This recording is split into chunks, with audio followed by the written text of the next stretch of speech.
We're spending 22 minutes today with Keith Carradine. With so many credits to your acting resume, your IMDb page is like this long. Oh my, yeah, that makes me look old. No, just busy, and currently busy yes. starring in Madam Secretary, Yes. and the new season starts on Sunday night. Yes. And you guys ended on kind of a cliffhanger. Yes, we did, and the season will begin dealing with that very subject. There's a big question hanging over my tenure as the president, and so episode 1 this season will address. We'll begin to address that. I don't want to give away too much, okay. But there is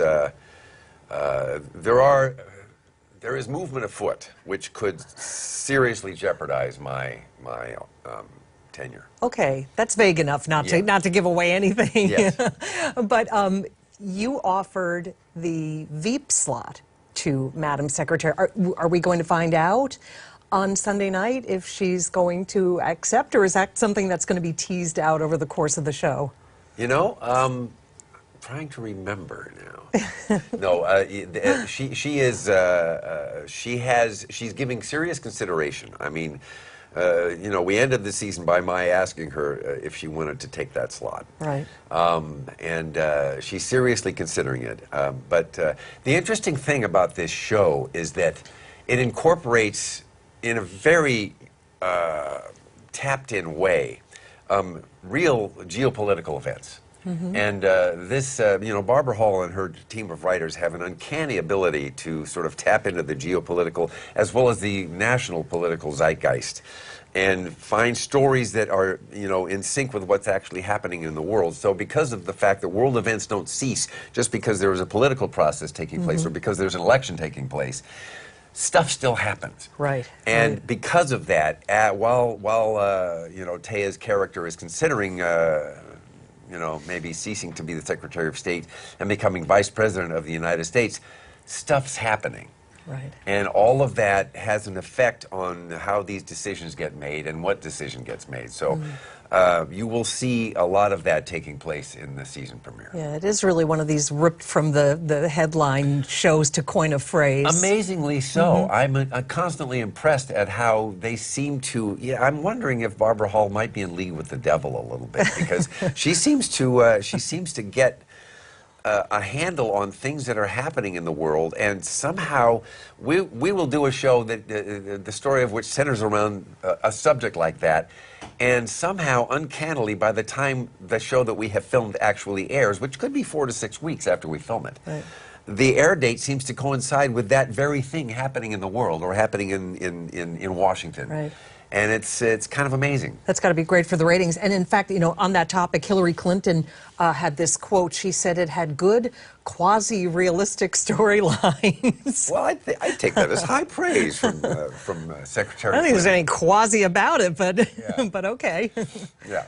No, yeah. I think our show does a very good job of feeling as though it's truthful and honest about how it works, how it works in the State Department. I mean, it's a fascinating world that you know, that Taya's character occupies, and you know, we've had some very good technical advice, as they say, from some people who have been there and who know. Oh, can you drop any names? Well, Secretary Albright. I mean, I think she and Taya have a friendship now. Is that right? Yes, and so. She's been very, very helpful in terms of letting us know, and we certainly have regular technical advisors on the show who give us advice. You know, in fact, one of my favorite anecdotes is that as we began season 2, you know, we did most of season 1. We did the pilot. We had an Oval Office set for the pilot episode that we shot, and then for most of season 1, you know, you're waiting to see if your show's going to work. And if it's gonna touch a nerve, right. So one hesitates, or you know, the producers, the money behind it will hesitate to go all the way until they know what they've got. So the first season, we did not have an Oval Office set. We did a lot of stuff that took place in the West Wing, but it took place in other offices in the West Wing, and we stayed away from the Oval Office. Meaning your character, Yeah, Conrad exactly. Dalton, the Conrad president, Dalton. wasn't that big a part of it. Well, he was a big part of it. I mean, it was wonderful what they wrote for me to do. But because we did not actually have an Oval Office set, we had to find ways around that and have a lot of my conversations and a lot of things taking place in other parts of the White House because we did not have that set. Well, we were a big hit. So season 2, having achieved that kind of stature, we then got the Oval Office and a White House set, which includes the colonnade outside the Oval Office. Wow. And it's quite amazing when we shoot stuff where we're having a walk and talk down the colonnade, and we've all seen the pictures of the President Obama in recent years, you know, walking along the colonnade or being with other people along the colonnade. We have shot, the first few of those that we shot, apparently we got a call from our White House liaison when they saw the show, and they said, you know, none of us here remembers giving you guys permission to shoot on the colonnade. Oh. So apparently we really we pulled it off. Wow. Yeah. A lot of TV presidents on the air now. You got you have Francis Underwood, right? You have Fitzgerald Grant, Selena Meyer, right? Promoted from Veep. So is there any special preparation that you do to play the President of the United States? Well, you know, the nature of our show is such that we're a much more straight ahead drama. And, you know, for example, House of Cards, I mean, he's kind of despicable. You know, he's a manipulative guy. Tony Goldwyn's president, is he a murderer? Am I right about that? I haven't watched it in a while. You know, obviously Veep is much more comedy-oriented. We're a much more down-the-middle show. Yeah. In terms of my own approach, I simply try to find what's in me and how that person would respond under these circumstances, under the circumstances which I'm given to play by our writers. And I take those elements and I try to imagine being in that position and being faced with those kinds of decisions and those kinds of pressures, how I personally would respond to that. And obviously I have to divorce certain aspects of my own life from that thinking process. Right. Obviously, I am not in politics, and I never will be. But do we even know your character's politics, or have you played it pretty much down the middle? Well, no, we do know that he has points of view about issues. But what's been very clever about the show is that we have never specifically delineated his party. He refers to his party, but we never say what the party is. So we leave that to the audience to surmise, which I think is interesting. And we have tried to stay away from that kind of identification, which gives us much more room. And so there are certain areas where I'm obviously quite socially liberal. There are other aspects of the character where I'm faced with a national security issue, and I would seem to be much more conservative, maybe even hawkish in certain regards. So you know, sometimes I feel like I'm a rhino, and sometimes I feel like I'm a blue dog Democrat. You know, it's sort of down the middle. But it's fun. It's fun to play that stuff, and it's fun to find the truth in it.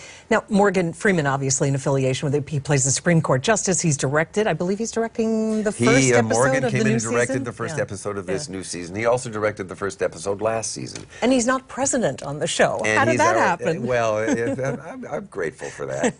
But he is an inimitable Chief Justice. And listen, there's no presence like Morgan Freeman's presence. So when he steps in front of the camera, there is an authority there. And but as an executive producer of the show, it was under the aegis of Morgan's company that this show came to be. And so he's been quite involved. And I have to say that as a director, he's fantastic. I've found that my experience as an actor over the years, when I am directed by a director who has acted, who is an actor, there is an extra little something that they bring to the party. And they just understand the process in a way that maybe a director who's never tried to act themselves, they might not have as deep an understanding of the actor's process. Right. Morgan has a profound understanding of it, and I found that not only was it fun to work with him, he's just a delightful guy, and he's got a great sense of humor, but he has insights, and I like a director who can help me and make me better, which he did regularly. Speaking of directors, the late Robert Altman, a lot of people, was Nashville the movie that you would say put you on the map? Well, actually, the movie that put me on the map, oddly enough, was McCabe and Mrs. Miller. Oh, the Warren Beatty. The Warren Beatty Western, Warren Beatty, Julie Christie, and I had a part in that. And the nature of my role was such that my character and his demise was really the denouement in that story. And that was a very, very... it was a weighty moment in the film, and that was the first time I really was noticed as an actor. I credit Robert Altman with having given me bona fide status. You know, having been chosen by him and approved of by Robert Altman at that point in my life. I was a very young man. I was 20 years old when I did McCabe and Mrs. Miller. So to have a director like Robert Altman say, "I pick you, you're worthy," it really set me on the road that I've been on ever since. And then you won an Oscar, not for acting, but for the song that you wrote, I'm Easy. Yes, yes. Not the Lionel Richie, I'm Easy, but a 70s No, mine Easy. came before Lionel's. I have to, I have to be specific about that. I came first, Lionel's record, Easy on a Sunday Morning, I think it was. Yeah. Mine was called Different I'm song. Easy, and yes, it was a straight-ahead love song, and it was... It won the Oscar for Best Song That's right. in 1975 for Nashville. Now, after that, did you say, oh, I'm going to be a singer, or, forget the acting thing, or... I never said forget the acting thing. No, acting that's been my career. Music I've always had it since I was a teenager, and I began to play and started composing, writing songs. And that's been a part of my life ever since, and it always will be. What the Oscar did give me was the opportunity to record. David Geffen saw a screening of Nashville in New York and called me up at my house in Topanga Canyon. And I answered the phone, and he said it was David Geffen. I, of course, said, yeah, right, who is this, really? It was one of those, and he says, no, really, I just saw the movie. And I said, oh. And he said, well, you want to make a record? I said, yeah.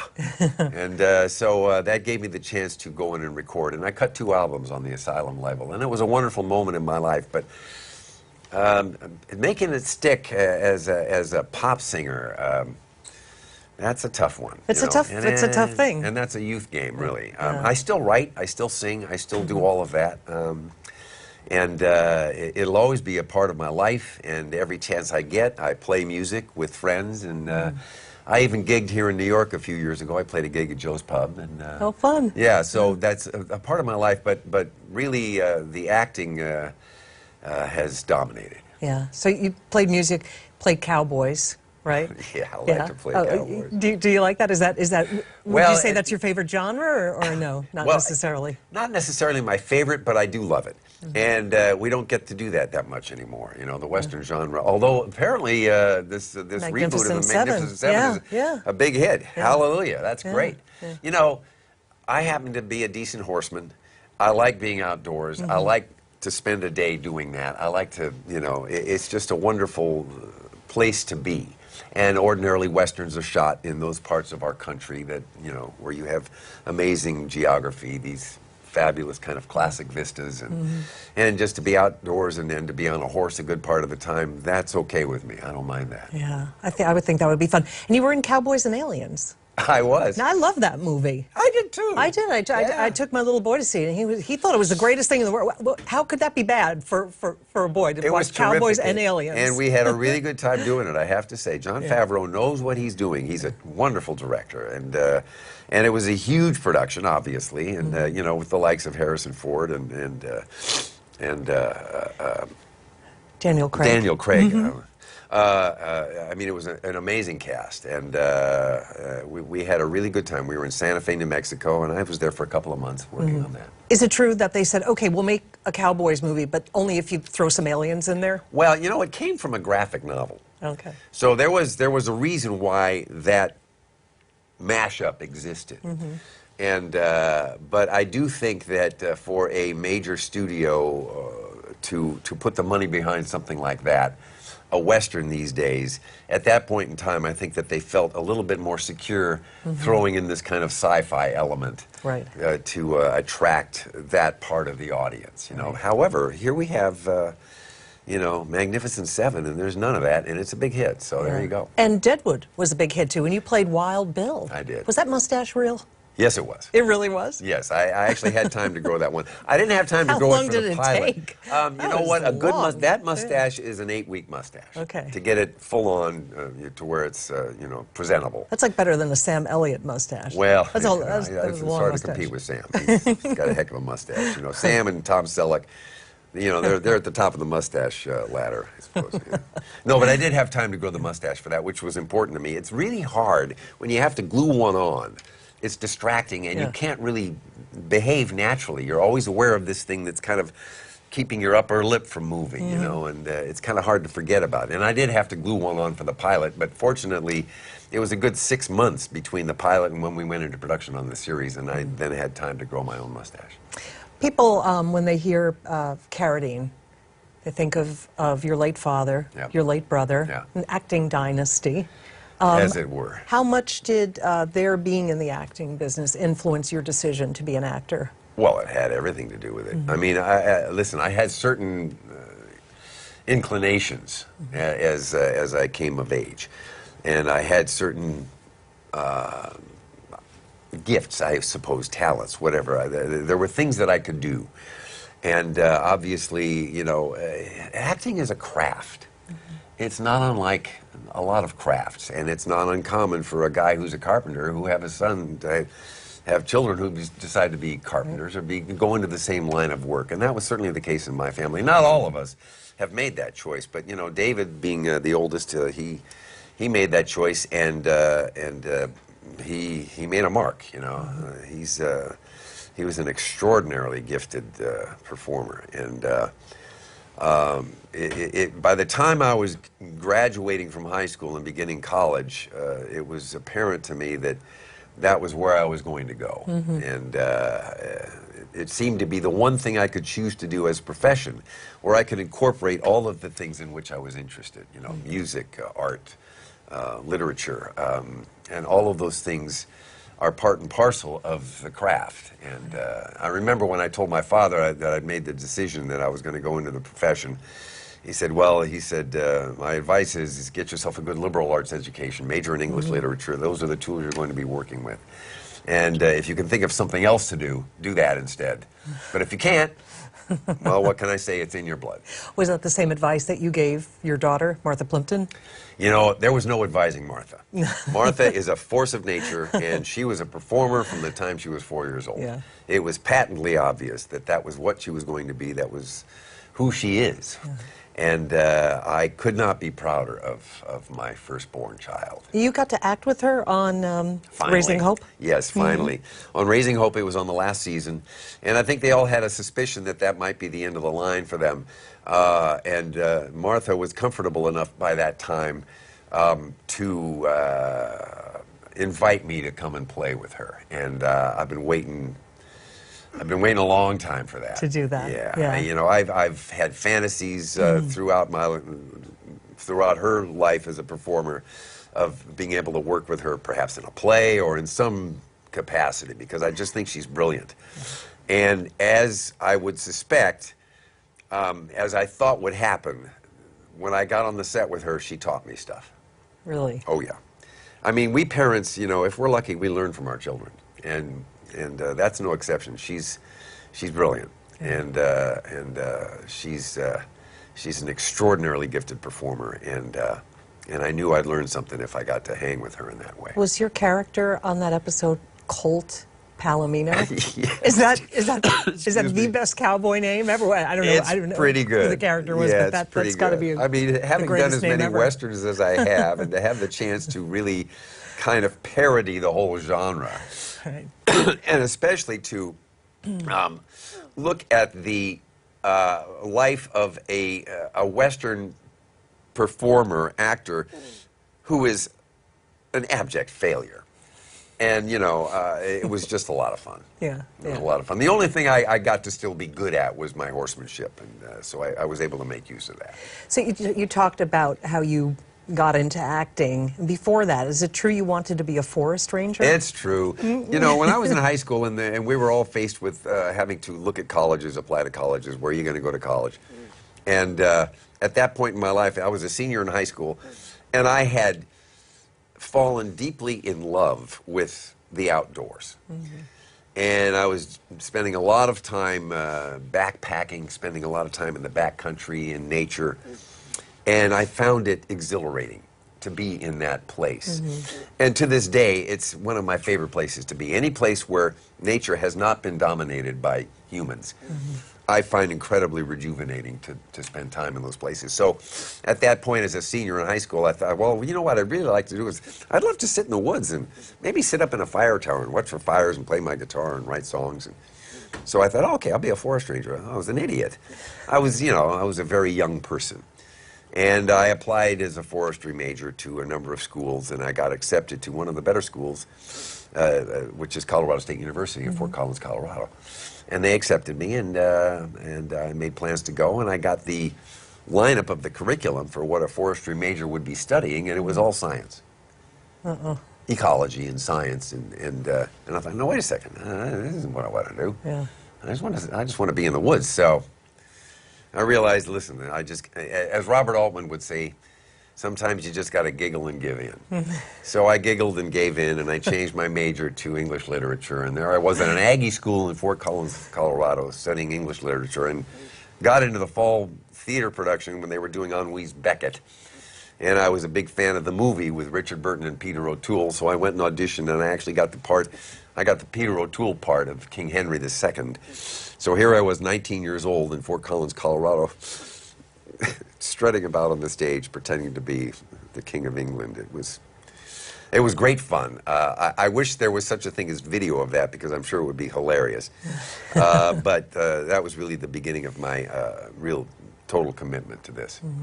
And now, Madam Secretary, and any other projects on the horizon? I just got together with my old friend Alan Rudolph, with whom I did several movies. You know, he's one of the icons of the independent film genre from back in the 70s and 80s. We did a number of movies together, and Alan has actually not made a film in 14 years, and he came out of retirement, basically, and we shot this film in Los Angeles. It was basically a low-budget guerrilla filmmaking. And it's called Ray Meets Helen, and it'll probably hit the festival circuit in about 6 months. Well, we look forward to that, and we look forward to the return of Madam Secretary Sunday night, CBS. Sunday night, CBS. 9 p.m. 9 p.m. New time slot? New time slot, yes, we're an hour later, yes, yes. An hour later and an hour better. President Dalton, Keith Carradine, so nice to have you here. Thank you so much. Thank you so much. I enjoyed it. Thank you.